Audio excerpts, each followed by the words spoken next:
Hello besties, welcome back to our channel. ఎలా ఉన్నారు అందరూ? నేనైతే చాలా బాగున్నాను అండ్ మీ అందరూ కూడా బాగుండాలని కోరుకుంటున్నాను. ఇంకా ఈ రోజు వీడియో వచ్చేసి నేను మా ఇంట్లో చేసే లంచ్ కుకింగ్ రొటీన్ షేర్ చేయబోతున్నాను. ఇది చాలా సింపుల్ గా ఉండబోతోంది. ఈ రోజు మెనూ వచ్చేసి ఇంకా నేను క్రిస్పీ పొటాటో ఫ్రై ఇంకా స్వీట్ కీర్ చేద్దాం అనుకుంటున్నాను. ఇంకా ఈ పొటాటో ఫ్రై చేయడానికి మెయిన్ రీజన్ ఏంటంటే ఈ పొటాటో ఫ్రై మా ఇంట్లో ఉన్న వాళ్ళందరికీ ఇష్టం. ఇంకా అది ఎన్నిసార్లు చేసినా సరే డైలీ తినేస్తారు. అందుకని నేను పొటాటో ఫ్రై ఈరోజు చేస్తున్నాను. ఇంకా యూజువల్గా అందరి ఇళ్ళల్లో కూడా అంతే అనుకుంటా. ఎక్కువగా పప్పు ఇంకా పొటాటో ఎగ్స్ ఇలాంటివి కర్రీస్ చాలా ఇష్టంగా తింటారు అందరూ. నాకైతే కుకింగ్ అంటే చాలా స్ట్రెస్ రిలీఫ్గా ఫీల్ అవుతా. ఎందుకంటే కాసేపు బయట టెన్షన్ మొత్తం మర్చిపోయి కిచెన్లోకి వస్తే కొంచెం రిలీఫ్గా అనిపిస్తుంది. మన పని మనం చేసుకుంటాం కదా. ఇంకా నేనైతే కుకింగ్ కంప్లీట్ అవ్వక ముందే ఇట్లా వెజిటేబుల్స్ కట్ చేసేటప్పుడే నేను ప్లాట్ఫామ్ క్లీన్ చేసుకుంటా. అంటే చాలామంది మొత్తం కుకింగ్ అంతా కంప్లీట్ అయ్యాక క్లీన్ చేస్తారు ప్లాట్ఫామ్. బట్ నేను అలా కాకుండా ఎప్పటికప్పుడు వెంటనే క్లీన్ చేసి పెట్టుకుంటా. సో దట్ నాకు కొంచెం ఈజీగా అనిపిస్తుంది అండ్ క్లీన్గా కూడా ఉంటుంది. ఎందుకంటే నేను కుక్ చేసేటప్పుడు కూడా పక్కకు అలా ఉంటే నేను అసలు కుక్ చేయాలని అనిపించదు. సో ఇట్లా క్లీన్గా ఉంటే మనకు కూడా నీట్గా అనిపిస్తుంది. మీలో ఎవరికైనా కిచెన్ ఆర్గనైజేషన్ టిప్స్, ఇంకా హోమ్ ఆర్గనైజేషన్ టిప్స్, ఇంకా ఫ్యాషన్, కుకింగ్, ఇంకా ట్రావెల్, ఇంకా డిఐవై వీడియోస్ ఇవన్నీ మీకు కావాలనుకుంటే మాత్రం you are at the right place. So వెంటనే నా ఛానల్ని సబ్స్క్రైబ్ చేసుకోవడం మాత్రం మర్చిపోకండి.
ఇంకొక చిన్న టిప్ ఏంటంటే ఈ పొటాటో ఫ్రై చేసేటప్పుడు పొటాటోస్ ఇట్లా ప్యాన్లో వేయగానే ఎక్కువగా కలపకండి.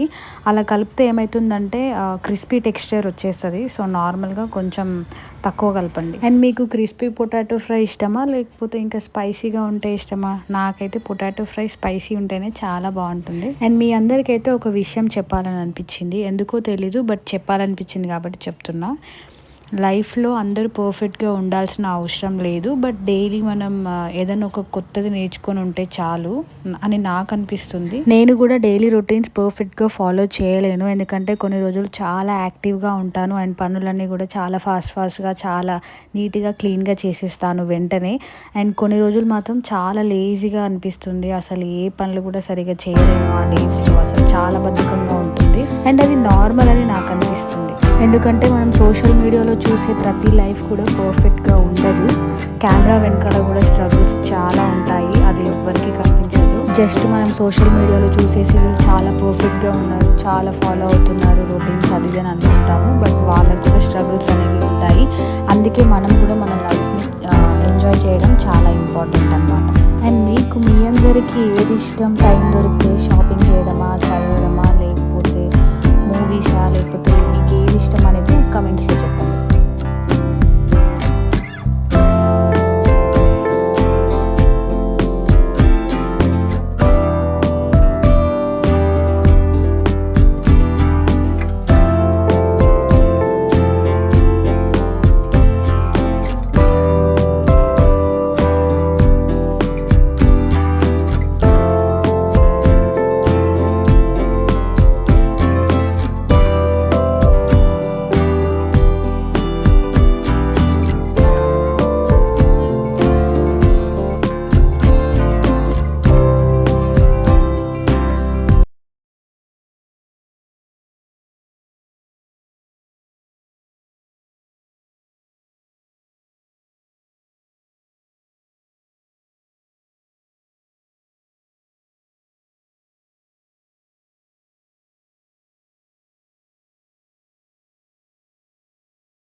ఇంకా అలా కొంచెం సేపు ఒక హాఫ్ అన్ అవర్ రెస్ట్ తీసుకొని ఒక 10 మినిట్స్ నాకు కొద్దిగా పని ఉండి కింద షాప్కి వెళ్ళేసి వచ్చేసాను.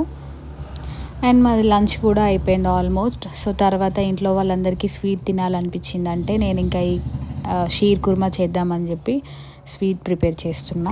ఇంకా ఈ షీర్ కుర్మా అయితే మోర్ సూపర్ మార్కెట్లో ఇట్లా రోస్టెడ్వి దొరుకుతాయి. సో నేనైతే నార్మల్గా వేరే షాప్లో తీసుకొచ్చాను. సో అందుకే మనం ఇప్పుడు మళ్ళీ గీలో రోస్ట్ చేసుకోవాలి ఇదంతా. నేనైతే యాక్చువల్గా స్వీట్ తినాలనిపించినప్పుడైనా సరే, నాకైనా సరే, ఇంకా ఇంట్లో వాళ్ళకైనా సరే స్వీట్ తినాలనిపించినప్పుడు నాకు ఫస్ట్ మైండ్లోకి వచ్చేది ఇట్లా షీర్ కుర్మా అయినా లేకపోతే పాయసం అయినా సరే. ఎందుకంటే ఇది ఫస్ట్ ఆఫ్ ఆల్ చాలా సింపుల్ ప్రాసెస్, ఈజీగా అయిపోతుంది అండ్ టేస్టీగా కూడా ఉంటుంది, ఎక్కువ టైం కూడా పట్టదు. అండ్ మీకేమైనా సరే కొత్తగా స్వీట్ రెసిపీస్ ఏమైనా వస్తే నాకు కమెంట్స్లో చెప్పండి, తప్పకుండా నేను నాకు వీలైతే ట్రై చేస్తాను.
యాక్చువల్గా ఈ షీర్ కుర్మాలోకి పాలు ఎక్కువగా పడతాయి. సో నేను 1 లీటర్ తీసుకొచ్చాను, బట్ అయినా సరే కొంచెం తక్కువనే అనిపించాయి. ఇంకా నేను షుగర్ వేసిన తర్వాత మా అత్తమ్మ వచ్చి ఇట్లా టేస్ట్ చూస్తుంది, ఇంకా కొంచెం తగ్గింది అని అంటే ఇంకా తను కొంచెం ఎక్స్ట్రా షుగర్ యాడ్ చేసి టేస్ట్ చూస్తుంది. ఇంకా మా అత్తమ్మ అయితే పపాయ ఫ్రూట్ కట్ చేస్తే మేము ఇంకా తింటున్నాము. సో యాక్చువల్గా ఈ పపాయ అయితే మా చెట్టు నుండి తీసుకొచ్చింది అనమాట.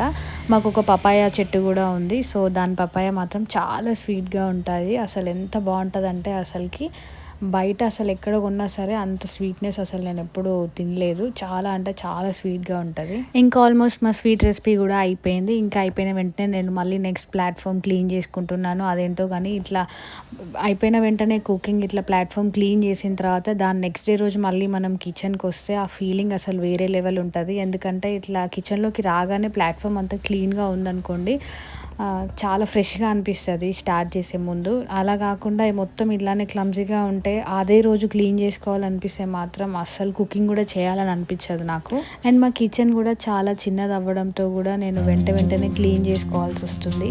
యాక్చువల్గా నేను మా కిచెన్ కౌంటర్ టాప్ కూడా నేను మేక్ ఓవర్ చేద్దామని నేను చెప్పాను కదా ఆల్రెడీ వీడియో చేస్తా అని. సో ఆ వీడియో కూడా త్వరలోనే నా ఛానల్లో వస్తుంది. So stay tune to my channel. And మా స్వీట్ కీర్ రెసిపీ మాత్రం చాలా యమ్మీ ఉండే, చాలా బాగుంది, అందరికీ చాలా నచ్చింది. అండ్ ఈరోజు వ్లాగ్ అయితే అయిపోయిందండి. అండ్ నెక్స్ట్ ఇంకొక మంచి వీడియోతో మళ్ళీ మీ ముందుకు వస్తాను. అండ్ తప్పకుండా మీకు నచ్చిందని అనుకుంటున్నాను. అండ్ నచ్చినట్టయితే డెఫినెట్గా లైక్ చేసి షేర్ చేసి అలాగే నా ఛానల్ని సబ్స్క్రైబ్ చేసుకోవడం మాత్రం మర్చిపోకండి. And see you in my next vlog. Bye.